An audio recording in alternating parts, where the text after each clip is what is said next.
армысыздар? Жапондар айына бір рет дәрігерге барады дейді. Егер де сіз де айына бір рет дәрігерге барсаңыз, не болады?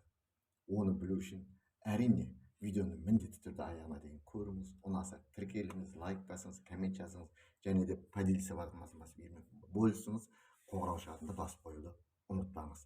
Келесі видеоларды жіберіп алмас үшін. Әлемде ең ұзақ жасайтын жапондар екені ғылыми тұрғыда дәлелденген. Сонда мұның қандай құпиясы бар?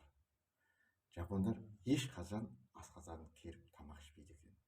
Оларда тамақ ішудің сан ғасырлық өзіндік мәдениеті қалыптасқан. Тамақты тоқ қалдырмай жеп қою әдеті жоқ екен. Қуырылған тамақты көп жемейді дейді.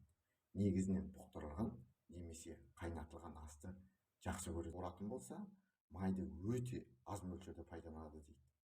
Дайын болған тағамдарын шаған ыдысқа салып қояды екен. Үлкен қасықпен тамақ жемейді дейді. Олар астарын кішкентай ғана қысқа таяқшалармен жеуге дағдыланыпты. Сұйық тамақты өте жақсы көреді дейді. Сорпаларында теңіз өнімдері мен балдырлар, әртүрлі шөптер болады екен. Ал теңіз өнімдерінде ағзаға қажетті дәрумендер өте көп екені ойленіп белгілі. Жапондықтар гарнир ретінде күріш пен көкөністі көбірек тұтынады екен. Тапсырыс бергенде соя мен балдырға көп мән береді дейді. Оларда шай дайындаудың да мыңжылдық мәдениеті қалыптасқан. Түрлі пайдалы қоспалар қосылған көк шайды көбірек жейді екен. Шайды ұнтақ түрінде пайдаланады дейді.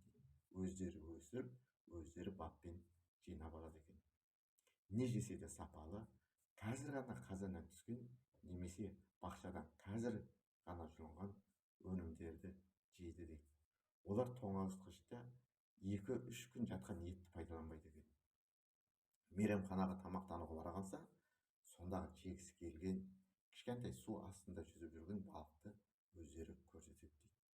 Аспаз клиенттің көз алдында оны сойып, суға немесе буға пісіріп береді екен. Күніге 2 рет жуынуды әдетке айналдырыпты.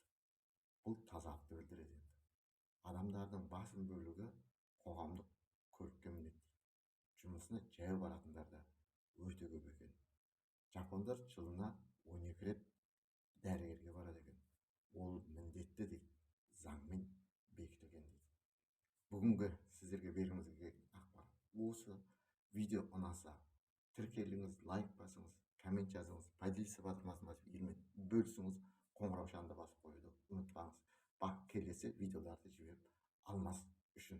Осылай жасау арқылы сіз қазақша контенттің дамуына көмектесесіз. Қазақ тілін дамыту үшін соған үлес қосасыз. Жақсы күндерде жолыққанша бай болыңыз, бар болыңыз. Бәрінен де денсаулық зор байлық екенін ұмытпайық.